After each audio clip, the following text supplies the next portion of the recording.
¿Qué tal? Bienvenidos a esta nueva temporada de los lunes literarios, la cual vamos a empezar con tambor y redoble. Vamos a empezar con este artículo que les voy a poner aquí. Es el tratamiento de la periodontitis estadio 1 al 3, de acuerdo a la Federación Europea de Periodoncia, FP, European Federation of Periodontics, algo así se llama. Y luego, pues es una práctica a nivel clínico. Disculpen si durante la grabación me estoy secando el sudor. Es una cálida noche en Chihuahua, ciudad en donde estoy. Pues bueno, voy a tratar que no influya mucho el calor en mi lectura, en mi interpretación. Como se podrán dar cuenta, este es un artículo muy largo, son 57 páginas, sin embargo está muy digerible. Y para hacerlo un poco más fácil, hice una pequeña presentación que hice desde el posgrado y la voy a compartir con ustedes y luego voy a pasarme al artículo porque también tiene ciertas preguntas que me parece importante o me parece bueno darlas a conocer así de manera directa, ¿no? Vamos a dejar de compartir, vamos a compartir mi presentación. Bueno, como les decía, el tratamiento de la periodontitis en estadio del 1 al 3, la guía práctica clínica del nivel S3 de la Federación Europea de Periodoncia. Primero empieza a definir la periodontitis, ¿no? Que es, bueno, aparte, como ya sabemos, es una enfermedad pues, que va destruyendo los tejidos de soporte del diente, que esa es la diferencia principal, ¿no? Con la gingivitis de la periodontitis. La gingivitis es nada más inflamación y la inflamación de las encías y de las encías y los tejidos de soporte del diente. Y la periodontitis es la destrucción progresiva de este aparato de soporte. Como podemos ver aquí en esta radiografía, se ven los incisivos centrales, incluso los laterales, ya con bueno, mucha pérdida ósea, ya más allá del tercio apical, o bueno, ya el tercio apical empezaría como por aquí. Entonces, bueno, ya vemos que el lado mesial ya hay mucha destrucción, igual en el otro central, y en los laterales no ha llegado tanto al nivel, pero pues también ya va muy adelantada, ¿no? Y vemos aquí en este periodontograma como las principales características de la periodontitis, ¿no? Es bolsas de más de, bueno, 4 milímetros o más. Hay que recordar que el sondeo hasta 3 milímetros, digamos, se puede dar se puede clasificar como sano, ¿verdad? Un sondeo de 3 milímetros en condiciones sin inflamación. Y bueno, ya de 4 o más, como ven, se pone aquí este mismo programa en rojo. Aparte de que hay sangrado al sondeo, como vemos aquí estos cuadros, y hay un control de placa deficiente, y aquí está, hay recesiones que, bueno, además del sondeo aumentado, pues podemos interpretar como una pérdida de inserción, una pérdida del nivel de inserción. Entonces, esto es así en este periodontograma, así se ve la periodontitis, digamos, ya a la hora de diagnosticar. La patofisiología de esta enfermedad, la periodontitis es una enfermedad inflamatoria, crónica, multifactorial, asociada a las biopelículas de una placa dental disbiótica. Hay que recordar que siempre todos tenemos placa, bueno, a menos de que te acabes de hacer una limpieza o tengas una excelente técnica de cepillado, pero hay un momento en el que esa placa deja de convivir, digamos, de una manera armoniosa con el anfitrión, con el cuerpo del anfitrión, y es cuando empieza a ganar poder la placa, es cuando pum, se empieza a, digamos, dejar ver la periodontitis. Por eso dice que es multifactorial, porque no nada más es por la placa, sino puede estar relacionada con muchos factores, pero la iniciación sí, pues el inicio de la enfermedad como tal empieza por una biopelícula disbiótica. La prevalencia global es de 11.2% y formas leves, es decir, una periodontitis a lo mejor estadio 1, 2, puede ser más allá del 50%. Las consecuencias del no tratamiento, pues bueno, sabemos que por ser una enfermedad inflamatoria está asociada a muchas otras enfermedades sistémicas que tienen un componente inflamatorio, ¿no? La más relacionada o la más estudiada es la diabetes. Sin embargo, también tenemos las enfermedades cardiovasculares como la hipertensión, también tenemos asociación con la dislipidemia, también tenemos asociación con la obesidad, Y pues bueno, sabemos que también durante el embarazo estos componentes inflamatorios de la enfermedad pues pueden estar asociados a un resultado adverso, ¿no? Tal como un parto prematuro. El diagnóstico periodontal, digamos, dentro de la nueva clasificación de enfermedades y condiciones periodontales y perimplantares, tenemos, digamos, 3 estadios hablando de los tejidos periodontales, ¿no? No de los perimplantares. Es decir, cuando hay dientes, ¿qué podemos tener? Podemos tener una salud periodontal. La salud periodontal puede estar en un periodonto intacto, es decir, alguien que jamás ha tenido periodontitis, o en un periodonto reducido, es alguien que ha tenido y ha sido tratado de periodontitis, pero que ahorita se encuentra saludable. También tenemos la gingivitis, como ya dijimos, que es la inflamación de las encías, que es meramente inflamación, que no ha habido destrucción de estos tejidos. Y la periodontitis es cuando ya se empieza ya empieza a haber una pérdida de estos tejidos y empieza a haber una destrucción de los tejidos de soporte. Esta tabla es directamente, es copiada y pegada del artículo de las enfermedades y condiciones periodontales y perimplantares de la clasificación del 2018. Tenemos el estadio y cómo se clasifica este estadio. La severidad, la complejidad y la extensión. Para todos aquellos que son digamos, nuevos en la periodoncia o que no han terminado de entender esta clasificación, que sí es un poco más compleja que la anterior, la del 99, algo que se me hace muy importante y muy útil es irnos de atrás, es decir, del estadio más severo, del 4, hacia adelante, ¿no? No, de adelante hacia atrás, disculpen. Entonces vamos a empezar. Tenemos un paciente con periodontitis. Ya tenemos el periodontograma, ya tenemos toda la serie radiográfica, ya tenemos las fotografías, ya tenemos todo para empezarlo a diagnosticar. Personalmente yo lo que hago es empiezo, bueno, de la severidad. Punto número 1, el nivel de inserción interdental en el sitio con mayor pérdida. Entonces, vemos el periodontograma y la serie radiográfica, todo junto, y vemos dónde está el diente o digamos el nivel de la cresta ósea más disminuido o más amolado, como decimos aquí en Chihuahua, ¿no? Entonces, bueno, digamos que está en un 6 superior, entre el 25 y el 26. Entonces, bueno, hay nivel de inserción, ok. ¿Hay pérdida de más de 8 milímetros o se extiende al nivel apical de la raíz? Pues bueno, vamos a poner que no. Ok. La pérdida ósea radiográfica. ¿Se ve que la pérdida ósea radiográfica va más allá del tercio apical? Pues no, bueno, si no tiene más de 8 milímetros, pues a lo mejor no ha llegado al tercio apical. ¿El paciente ha perdido más de 5 dientes a consecuencia de la periodontitis? Pues no, bueno, vamos a ponerle que no. Ok, entonces a lo mejor no está aquí, la severidad no está aquí. Entonces, bueno, vamos a pasarnos a la complejidad.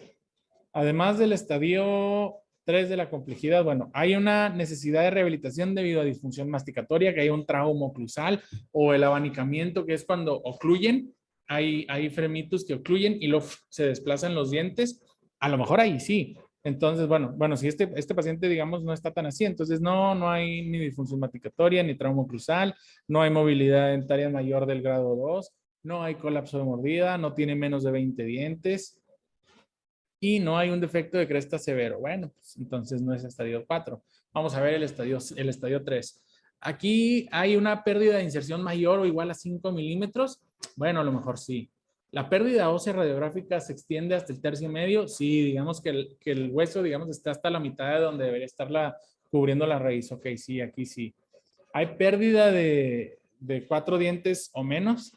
No estoy seguro. Es raro que el paciente te refiera que ha perdido dientes por periodontitis o que puedas, digamos, saber con certeza este tipo, a menos de que sea tu paciente, este punto, a menos de que sea tu paciente de hace mucho. Pero bueno, vamos a poner que no. Pero ya tenemos las otras dos que sí. Ok, ¿hay profundidad al sondaje de más de 6? Si nos regresamos a este periodontograma que es de un paciente real mío, vemos que en realidad sí, ¿verdad? Tenemos sondajes hasta de 10, que me parece que son los más severos. Entonces, ok, aquí sí, aquí sí. Entonces sí tenemos mayor a 10. Entonces ya me voy inclinando al grado 3. Pérdida ósea vertical de más de 3 milímetros. Pues bueno, si tomamos en cuenta de este sondaje y de esta radiografía, que me parece que son el mismo paciente, Entonces, pues sí, en realidad sí. Furca grado 2 o 3. No le copié la furca, pero sí, este paciente sí tenía, se me hace que grado, involucro de furca grado 3. Entonces sí, y efecto en cresta, bueno, entonces ya digo, bueno, aquí está bien. Aquí vamos a clasificar a este paciente en el estadio 3. En realidad, este paciente me parece que está diagnosticado con periodontitis estadio 4. Sin embargo, pues bueno, vamos a seguir con este ejercicio meramente académico y vamos a ponerlo en estadio 3 porque nos dio aquí. Si ya nos fuéramos para acá, bueno, a lo mejor la pérdida ósea pues está más avanzada. Si tenemos el nivel óseo a la mitad de la raíz, entonces sí, ya no es un tercio coronal. Entonces, no ha perdido dientes, estamos de acuerdo. Y el nivel de inserción, pues bueno, ya está más allá del 5. Entonces, es mucho más fácil comprender esta clasificación, a mi parecer, si nos vamos de atrás para adelante, o bueno, de adelante para atrás, no sé cómo lo quieras ver. Vámonos desde lo más severo y vamos viendo en qué nivel está nuestro paciente en lugar de estar yéndonos adivinando, bueno, sí, es que mi paciente tiene de 1 a 2, pues sí, el tercio coronal, pues sí, tiene sondeo de más, porque al principio te van a dar todos estos que sí y luego te vas a decir todos estos que sí, hasta que ya digas así y luego te vas a pasar para acá, es decir, no, eso ya no. Entonces, generalmente a mí se me hace más útil empezar del estadio 4 e ir disminuyendo el estadio para ver en qué severidad está. Y la extensión y difusión es básicamente muy, muy fácil, es localizada o generalizada. Tenemos que contar el número de dientes afectados, bueno, de dientes. ¿Cuántos dientes tiene nuestro paciente? Supongamos que ya no tiene ningún tercer molar y que no le falta ningún otro, tiene 28 dientes. Entonces, ¿cuántos dientes tienen bolsa? ¿Cuántos dientes tienen pérdida de inserción? Entonces, de ahí ya sacamos, vamos a suponer que tiene 28 dientes y 7 dientes están afectados. Entonces, es el 25%. El 25% es menor que 30, entonces se clasifica como una periodontitis estadio 3 localizada. Si fueran más, el 30% en un paciente que tiene todos sus dientes, ahorita vamos a ver cuánto es. 28 por 0.3. Tendría que tener 9 dientes afectados. 9 dientes afectados, suponiendo que tenga todos los dientes todavía en boca, ¿verdad? Si un paciente tiene más de 9 dientes afectados, ya es una periodontitis generalizada. Si tiene 8 o menos, es una localizada, suponiendo que tenga todos los dientes. Entonces, aquí vienen los grados. Los grados hay que hablar, hay que recordar que no es ni la severidad ni la complejidad, sino como el nivel de agresividad que tiene la periodontitis. Y esto yo pienso que el criterio como más definitorio de este tipo de cosas, además de los factores modificadores, que es algo muy sencillo, ¿verdad? Si un paciente no fuma y no es diabético, pues muy, muy seguramente va a, bueno, no es cierto. Bueno, vamos a empezar con esto, o sea, para no confundir más. Entonces, aquí tiene dos, evidencia directa y evidencia indirecta. Si es nuestro paciente de hace mucho tiempo o tenemos alguna radiografía o alguna serie radiográfica que nos permita comparar el antes y el ahora del nivel óseo, pues bueno, está súper bien que tengamos la evidencia directa. Déjenme si ustedes no lo ven. Ok. Vemos que no ha progresado. Tenemos una radiografía de hace 5 años y una radiografía panorámica, vamos a ponerlo. O la serie radiográfica de hace 5 años y del día de hoy y se ven exactamente igual en cuanto a nivel óseo. Las crestas se ven en el mismo lugar, no se ve algún índice de pérdida, alguna desmineralización, todo se ve muy bien. Entonces, muy probablemente ahí va a caer en una periodontitis grado estadio X, estadio 3, como en el ejemplo pasado, grado A, porque no hay una muestra de que haya avanzado en los últimos 5 años, ¿no? Entonces es una periodontitis pasiva o no tan agresiva. Pero bueno, entonces digamos que ya sí tenemos una serie radiográfica previa de hace 5 años y vemos que en efecto ha perdido 1 milímetro de nivel óseo, ¿no? Entonces, bueno, aquí ya lo clasificaríamos en un grado B. Y si ha perdido 2 milímetros o más de nivel óseo, pues bueno, ya va en un grado C. ¿Esto qué quiere decir? O esto qué quiere decir, digamos, indirectamente, ¿no? Que a lo mejor en un periodo de 5 años es, digamos, esperado que un paciente con periodontitis pierda hasta 2 milímetros. Pero, bueno, no es esperado.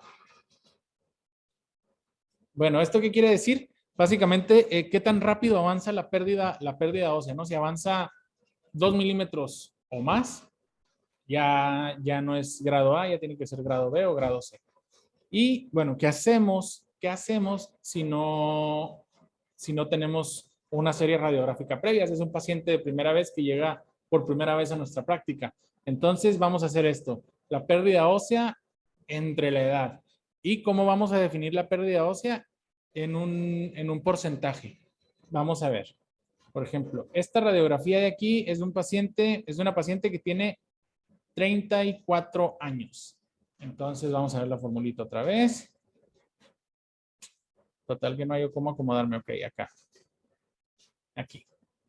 La pérdida ósea radiográfica. Ah, este no es. Esta. La pérdida ósea. Entonces, ¿cuánto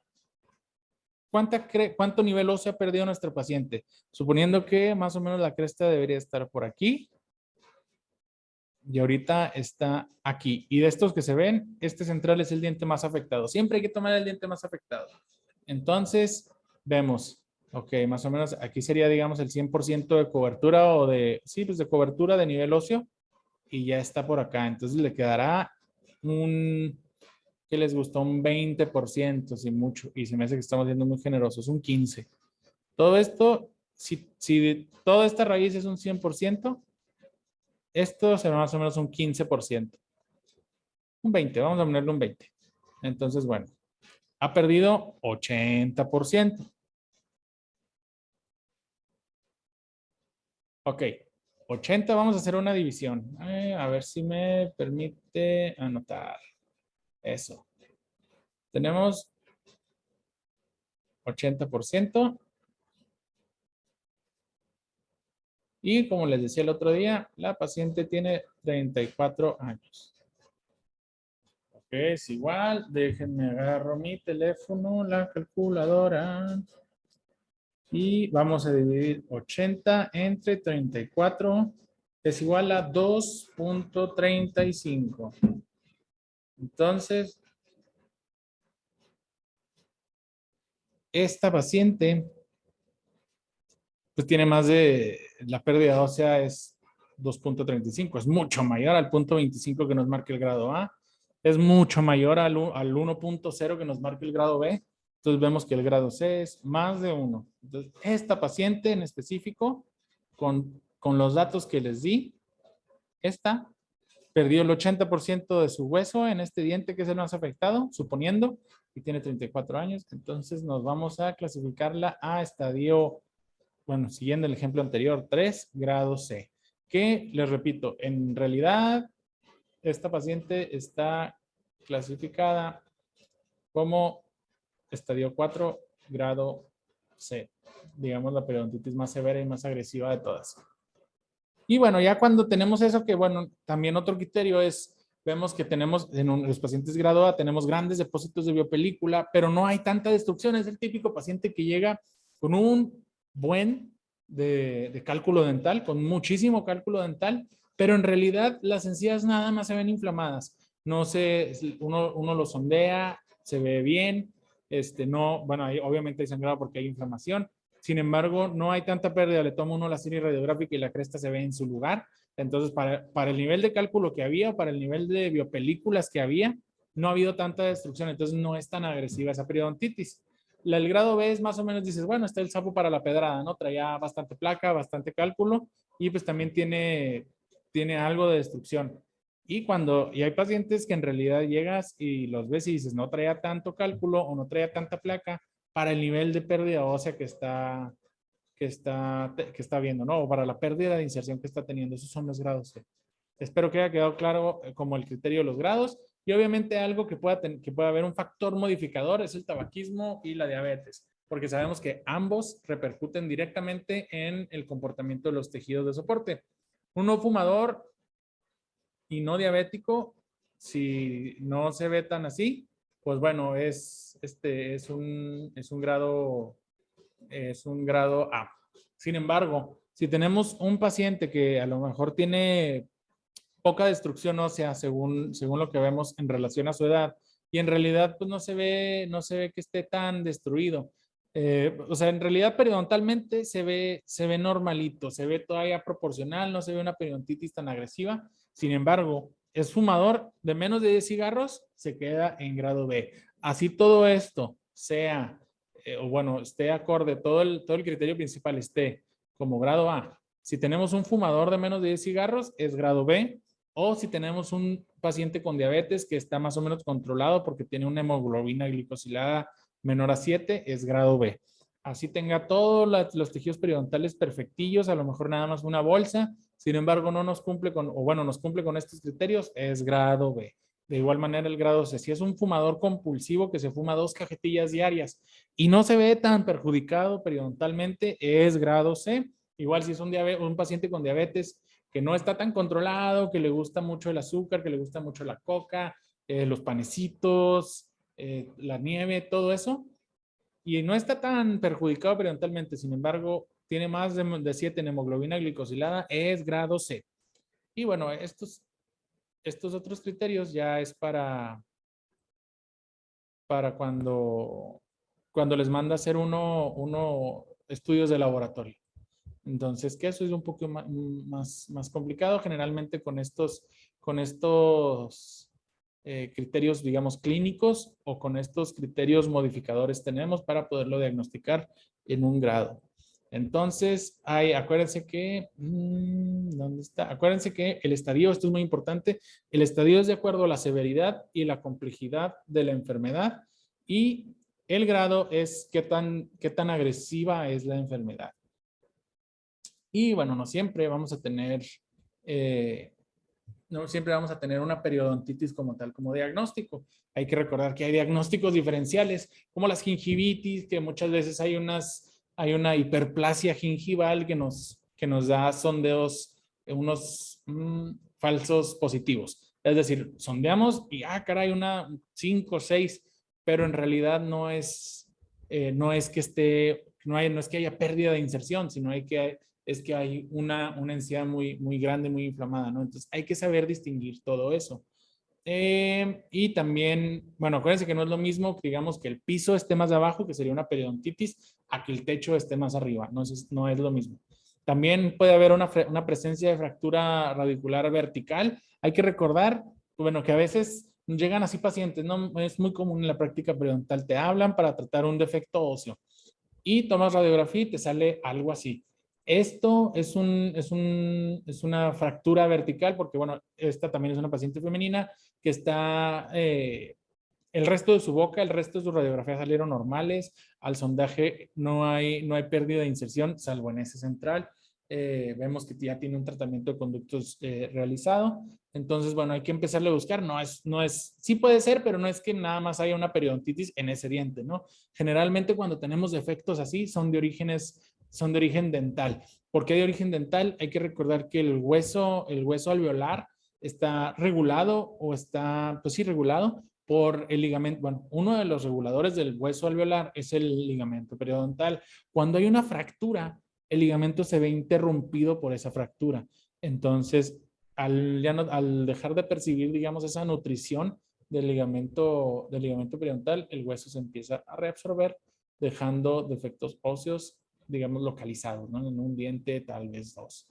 Y cuando tengan este tipo de casos, pues hay que tratar de localizar o hay que tratar de diagnosticar la fractura, a ver si es restaurable. Y si no es restaurable, pues bueno, hay que ver cómo se va a rehabilitar ese diente, porque muy probablemente ya lo perdió. La caries cervical ocurre más o menos similar, se interrumpe el ligamento periodontal, entonces se va extendiendo. Anomalías del cemento, todo, en realidad todo es relacionado a eso. Y ya también puede haber unos tumores o condiciones sistemáticas que se extiendan al periodonto, que hagan que el ligamento periodontal se perjudique.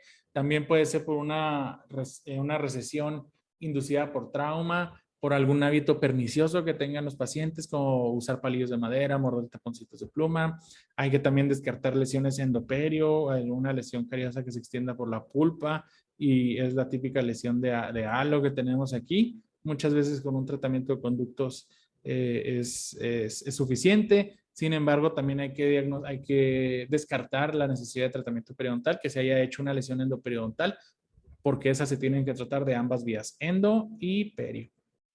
Un absceso periodontal y unas enfermedades periodontales necrosantes, que esas se tratan de manera diferente a la periodontitis como tal. ¿Qué hay que hacer? Primero, cuando diagnosticamos una periodontitis, es lo más importante antes de dar clorexidina, antes de hacer raspados o curetajes, como se les dice coloquialmente, o el desbridamiento subgingival no quirúrgico, porque ya no es nada más raspado y alisado. Pues bueno, antes hay que motivar al paciente a cambiar sus hábitos que lo llevaron a estar como están hoy. Es decir, una persona no desarrolla periodontitis nada más porque sí. Es por una higiene bucal deficiente. A lo mejor no le han explicado a cepillarse bien los dientes, a lo mejor no ha querido aprender a cepillarse bien los dientes. Hay que ver si la persona de repente se descuidó porque sufre de depresión. Hay que ver si a lo mejor su dieta está muy cargada hacia los carbohidratos. Hay que analizar al paciente como un individuo, como una persona normal como es, y no como nada más dientes y encías, ¿no?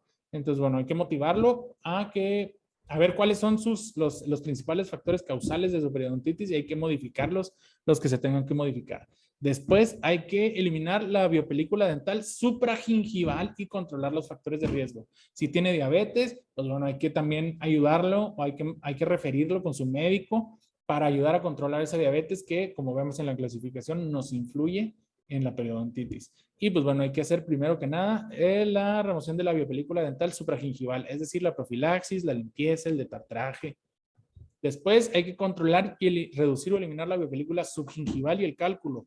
Ahí sí, esa es la fase 1, ese es el desbridamiento subgingival no quirúrgico, y eso debería ser realizado por un periodoncista. Hay compañeros de práctica general que están muy bien, que lo hacen muy bien, y pues bueno, hay que ver también la tasa de éxito. Sin embargo, hay que darle un buen seguimiento para poderlo acompañar al paciente, y que todo el tratamiento que hace previamente, la consulta, la limpieza, hay que recomendarle un buen cepillado, hay que recomendarle un buen cepillo, hay que presentarle al hilo dental, a los cepillos interproximales, al irrigador bucal, hay que presentarle muchos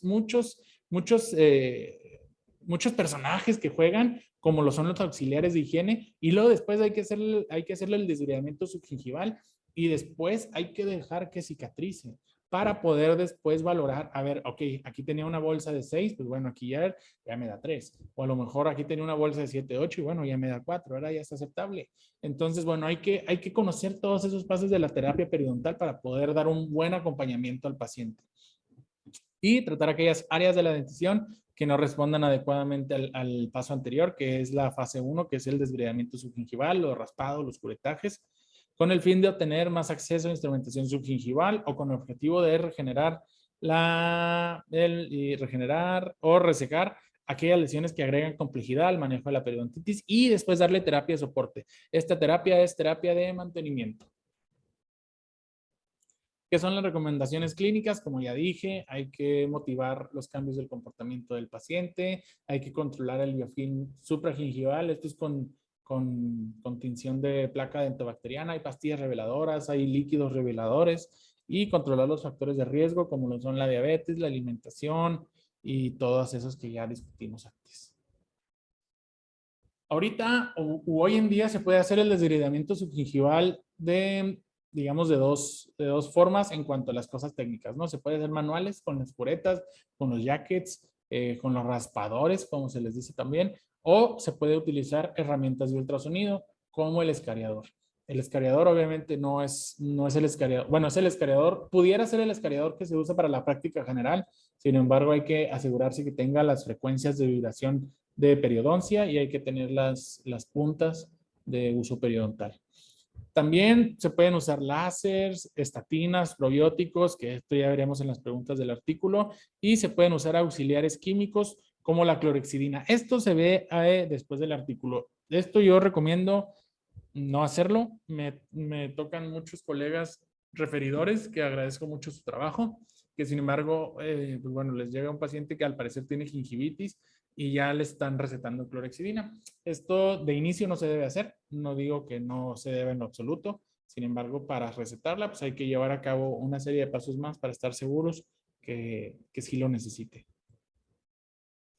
En pacientes de estadio de periodontitis estadio 3, la eliminación completa de la biopelícula subgingival y el cálculo en dientes con profundidades de sondaje profundas o superficies anatómicas complejas puede ser difícil. Por ejemplo, les puse esta foto de este paciente que me llegó y que, pues, bueno, si se fijan, la oclusión no es la óptima, las condiciones bucales no son las óptimas y hacer un raspado radicular aquí, digamos, en esta bolsa con este diente en esta angulación y el otro en esta otra, es un poco complicado.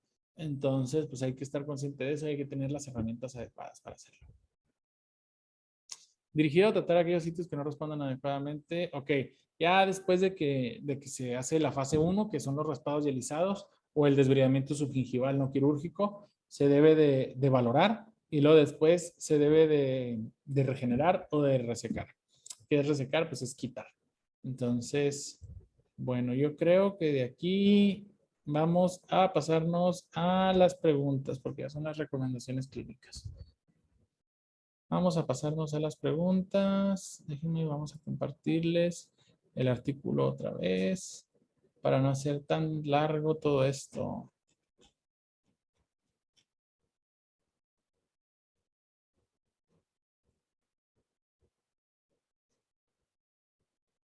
Es un artículo buenísimo. Sí, les recomiendo que le echen una leída, aunque no sean periodoncistas. Si tienen trato con los pacientes, si tienen trato con pacientes dentales, es súper, súper adecuado. A ver, la terapia sistémica, administrada sistémicamente, mejora el resultado clínico de la instrumentación subgingival. Es decir, darle antibiótico a mi paciente en realidad funciona, en realidad mejora el resultado de los raspados y alisados. Vemos que aquí revisaron varios artículos y me acuerdo que dicen mucho, mucho, mucho y ¿dónde está la respuesta? Acá está. Mientras que los resultados de nuestro metaanálisis revelaron una estadísticamente significativa mejora para los antibióticos administrados como adjuntos de la terapia subgingival, el efecto fue confinado a un grupo limitado de antibióticos. Hubo una mejoría significativa en las profundidades al sondeo en el seguimiento de 6 meses observados por el metronidazol y por la amoxicilina. Entonces, y bueno, ya vemos que aquí en realidad ya se repite el uso adjunto de la metronidazol y amoxicilina y metronidazol solo resultaron en una mejoría significativa del cierre de bolsas entre 6 y los 12 meses. Pero aquí hay que valorar que son bolsas, que son de, que son, hay que valorar también aquí las bolsas donde dice eran bolsas profundas. ¿O dónde lo leí? Bueno, no, pues no dice. Bueno, aquí hay que, aquí está el balance del beneficio y el riesgo. Mientras el metronidazol y la amoxicilina tuvieron los efectos más pronunciados en los resultados químicos, en los resultados clínicos, perdón, sobre los diferentes tipos de antibióticos sistémicos, el régimen también fue asociado con una grande frecuencia de efectos secundarios. Las preocupaciones globales en cuanto al sobreuso de los antibióticos y el desarrollo de la resistencia debe ser considerado. Debemos de tener un análisis costo-beneficio. En realidad me va a ayudar, son bolsas tan persistentes en mi paciente que no tendrían, si le modifico bien la higiene, si le hacemos limpiezas cada 6 meses o tal vez cada 3 o 4 meses, si le hago 1 o 2 sesiones de raspado y alisados, porque hay que recordar que las bolsas profundas generalmente no ceden con una sesión de raspado y alisados. Generalmente hay que hacer 2. Entonces, Bueno, eso es, digamos, ya criterio clínico. Sin embargo, personalmente yo, Edgar González, a mí no me gusta usar antibióticos así nada más de buenas a primeras, ¿no? Doy antibióticos cuando pienso que se va a desarrollar algún absceso, ¿no? Porque también para el paciente es muy molesto que de repente venga a consulta, te paga, le haces lo que él piensa que va a ser como que ya lo que va a terminar con todos sus males y de repente, pum, le sale un absceso y es muy molesto, es muy doloroso y es muy preocupante, ¿no? Entonces ahí sí digo, bueno, aquí sí voy a dar un antibiótico y generalmente doy amoxicilina con metronidazol. Sin embargo, en pacientes así como que yo diga unas bolsas lights, no lo uso. ¿Cuándo se levanta colgajo? ¿Cuándo se debe, qué tan efectivos son los accesos por colgajo? Son los diferentes tipos de acceso de colgajo. Cuando tenemos casos de recesiones de bolsas muy profundas, iguales o mayores a 6 milímetros, se quedan, pues bueno, las bolsas residuales en pacientes con estadio 3 de periodontitis después de una primera y segundo paso de terapia periodontal y no hay evidencia insuficiente por una recomendación de colgajos. Vamos a ver dónde está la respuesta específica.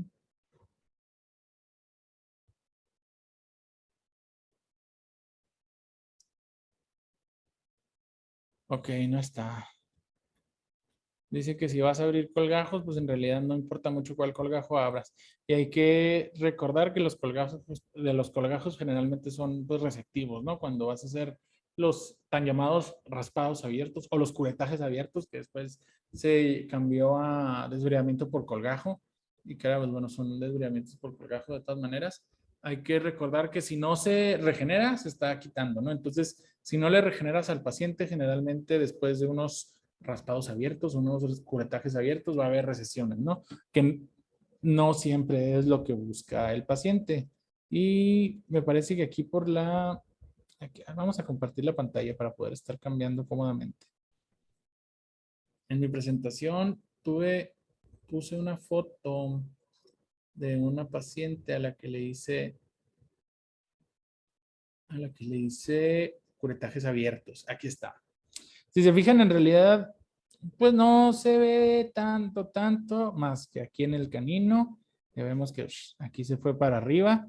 También en el lateral hay un poquito más de recesión. También en el lateral. Vemos que en general hay más recesiones. Sin embargo, pues bueno, la señora declinó la regeneración por el costo del biomaterial y prefirió que se le hicieran los tan llamados abiertos.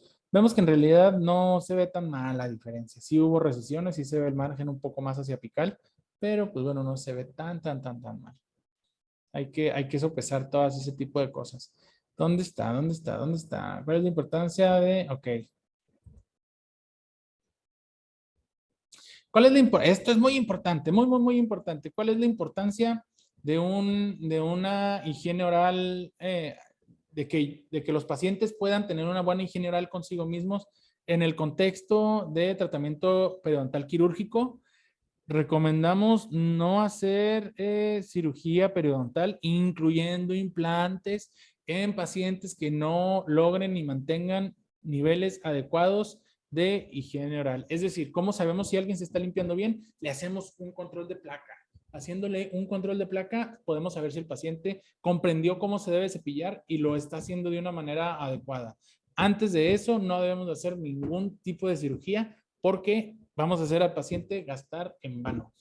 Así le ponemos implantes. Si no se sabe cómo limpiarse bien, después vamos a desarrollar una periodontitis o si le hacemos algún tipo de cirugía, el resultado no va a ser ni tan predecible ni tan satisfactorio para el paciente a largo plazo. Ok, no, a ver. Hay varios que me gustó. Seguimos con los colgajos. Buenísimo este artículo, de las clasificaciones de Furca, bolsas residuales, bolsas residuales, biomateriales. Vamos a llegar a la terapia de mantenimiento.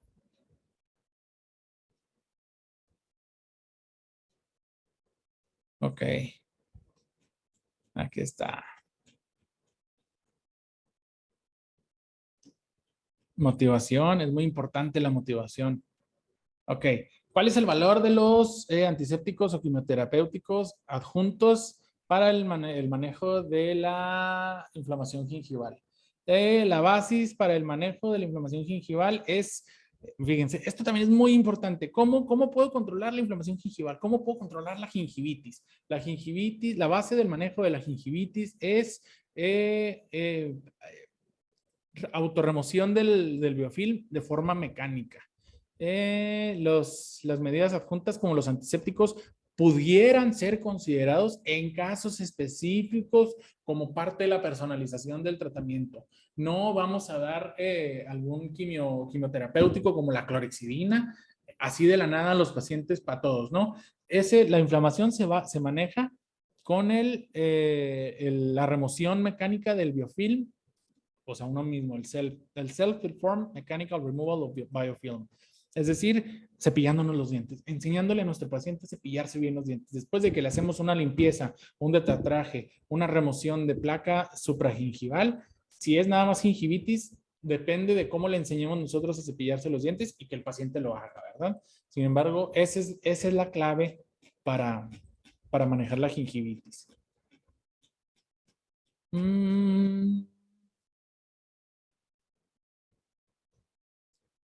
Ok, deberíamos de dar quimioterapéuticos adjuntos para los pacientes o sea, en la fase de mantenimiento de la periodontitis, después de haber terminado la terapia periodontal, la fase 1, los raspados y alisados o el desbridamiento subgingival no quirúrgico. Si ya no quedaron bolsas residuales o si tiene profundidad el sondeo de 4, pero no hay sangrado, podemos dar como algún quimioterapéutico como la clorexidina. El uso de los antisépticos adjuntos puede ser considerado en pacientes periodontales en terapia de soporte para ayudarles para ayudarles a controlar la inflamación gingival en específicos casos. No sabemos si hay otros agentes adjuntos como los probióticos, los prebióticos, los agentes antiinflamatorios, los micronutrientes antioxidantes, que sean efectivos para controlar la inflamación gingival en pacientes en fase de soporte. Es decir, la fase de soporte, ¿de qué depende?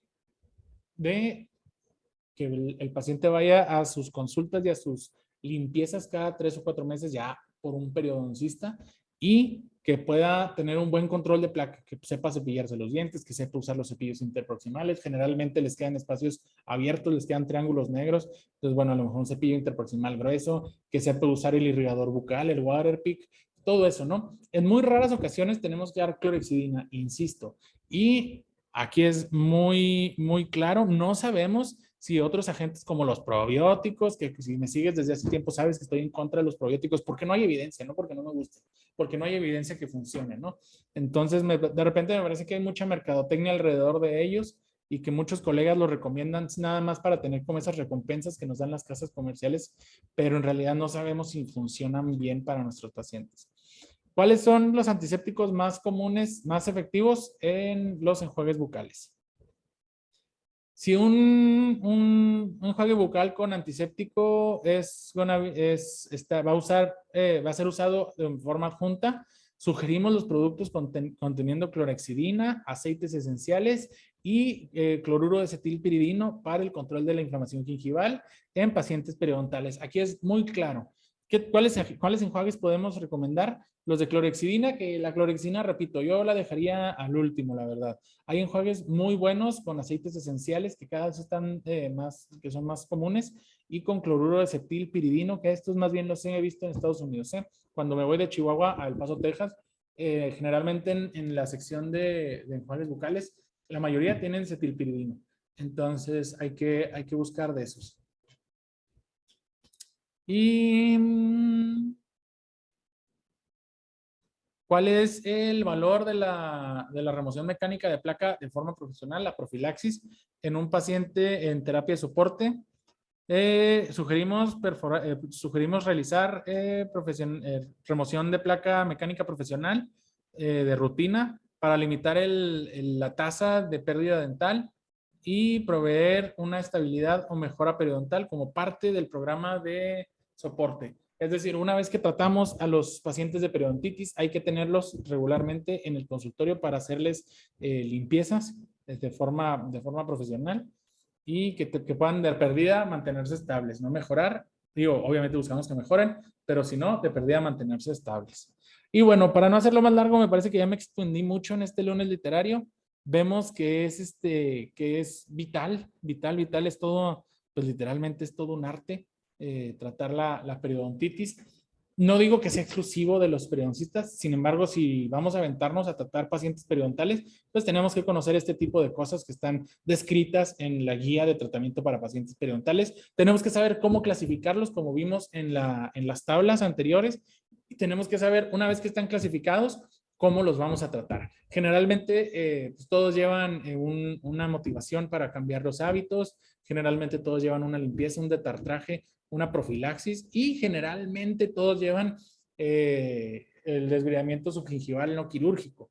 Sin embargo, también dentro del desbridamiento subgingival no quirúrgico hay que conocer qué propiedades tiene, por ejemplo, el tratamiento con curetas, a qué propiedades tiene el tratamiento con instrumentos ultrasónicos y cuándo vamos a usar cada herramienta. Y hay que saber cada cuánto está realizando revisiones periodontales para asegurarnos que nuestros pacientes se queden estables y no haya progresión de esa enfermedad.